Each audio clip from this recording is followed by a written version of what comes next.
Ano, nakailaw yung red, yung failure. Ibig sabihin niya, walang tubig na mahigop siya. Ayun, oh, pinatay niya yung water pump.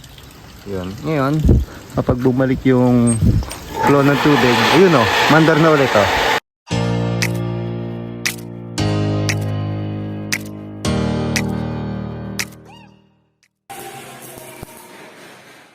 Guys, good day and welcome back sa channel natin. Yun. Dito tayo sa Nagkarlan lang. Yun, nakamotor lang kami ni Abe, yung muna siya. Yun, may dala akong water pump, yung co-brand. Ayun, ang problema ni client, wala talagang tubig na umaakyat sa 5th floor. Yun, pakita ko sa inyo, pagdating natin sa site. Yun, pakita ko sa inyo kung paano natin ito install. Yun, 1 HP, tapos 24 liters na bladder tank, guys. Ito guys, and dito tayo sa site. Ito yung naano kong water pump. Yan, Inco. Yan yung branch ng setup na. Tapos dito sa part na to, pinapalagyan ko na ng paglalagyan or pagpapatungan niya ng water pump. Tsaka lalagyan din namin ng bubong kaya dito namin iahang. Maglalagay din tayo ng APC kasi para maiwasan natin na masunog yung water pump. Ayan. Ito yung, walang mahigop na tubig si water pump or si jet pump. Ito yung magko-control. I-off niya yung water pump. Nang sa ganon, hindi masunog yung water pump natin. Ito guys yun, gawa na ni Ebe yung papatungan. Nalagyan niya lang yung bubong. Kasi outdoor to. Yun. Tapos ito, nalagay ako ng APC. Then, yung connection na lang niya. Tapos lagay akong swing valve dito para maiwasan na mag-excite yung motor. Kasi na ito yung check valve niya eh. Pero kung after itong APC, pwedeng huwag na tayo maglagay ng check valve. Pero ito kasi yung setup ni Inco. Yan. Naka-install na dito. Kaya hindi ko na binago. Yun. Tapos ito na lang. Yan. Lalagyan nila ako dito. Ito yung suction niya. Dun sa supply. Tapos ito yung papunta sa loob ng bahay. Yan. Hindi na ako naglagay dito ng naka-elbow na yan. Kasi useless din kung ipaprime natin. Kasi nga nabanggit ko sa inyo, may check valve to na tilting na. Yun. Hindi rin papasok. Kaya hindi nyo rin mapaprime yung ating water pump. Pag ipaprime yan, na ito na lang, mapapansin nyo na ito yung screw. Then nyo ipaprime yan.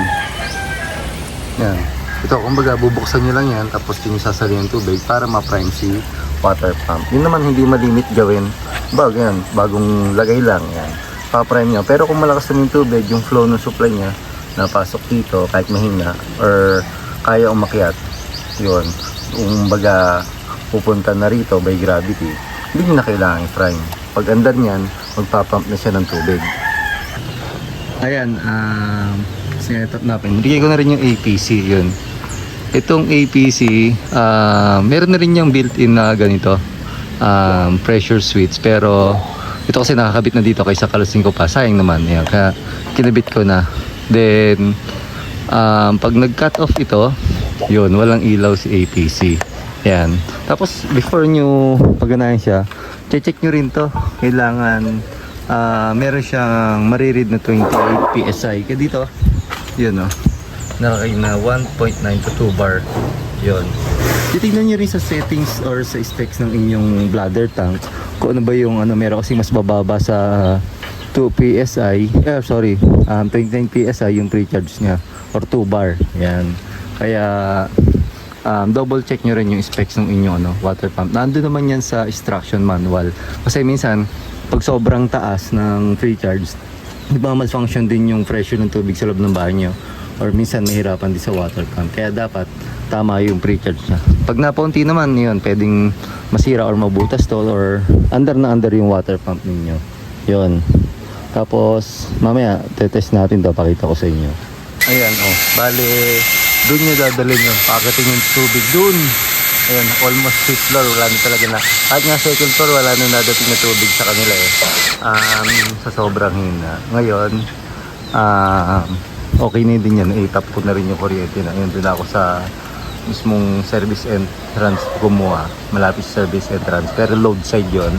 Tapos nag-breaker na lang ako dito. Open ko lang yung breaker.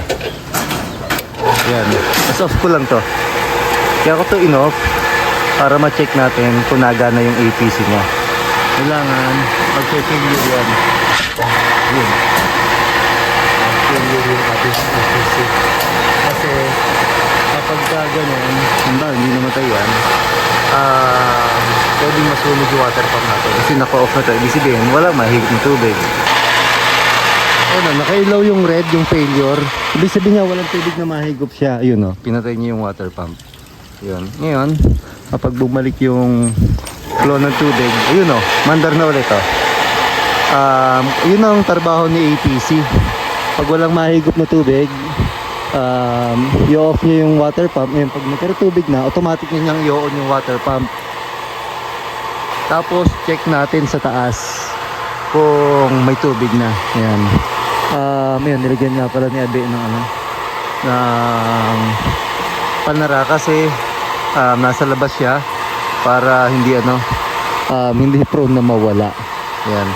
Check natin sa taas kung malakas yung tubig. Tayo sa taas dito sa mismong pinaka-rooftop. Kasi doon sa second floor, third floor, na-check na namin kung may tubig. Tapos pinabayaan kong bukas yung tubig doon or yung faucet para maagos. Tapos check natin kung may ako pa.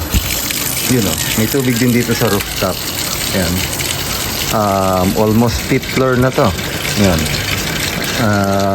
Kita nyo, umaakit pa rin yung tubig dito. Kahit may bukas na faucet, dun sa second floor, tsaka sa third floor. Ayan.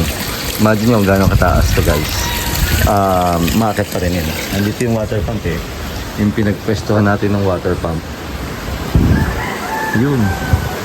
Nasa baba yung pwesto ng water pump. Ayan. Kaya medyo natuwa yung may-ari kasi napakit natin yung tubig dito.